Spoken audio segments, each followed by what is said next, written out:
Karena undang-undang tidak ada status laki-laki dan perempuan. Harus ada pilihan. Di KTP mau apa ditulis? Di KTP mau apa? Laki-laki. Laki-laki tuh. Di kartu siswa apa? Laki-laki perempuan? Laki-laki. Laki-laki. Terus? Kau mau sekali di perempuan atau laki-laki? Tidak keduanya.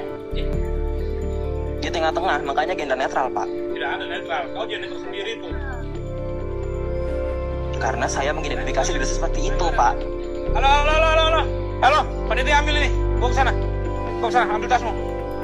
Bawa ke sana. Kita tidak terima laki-laki atau perempuan di sini. Salah satunya diterima.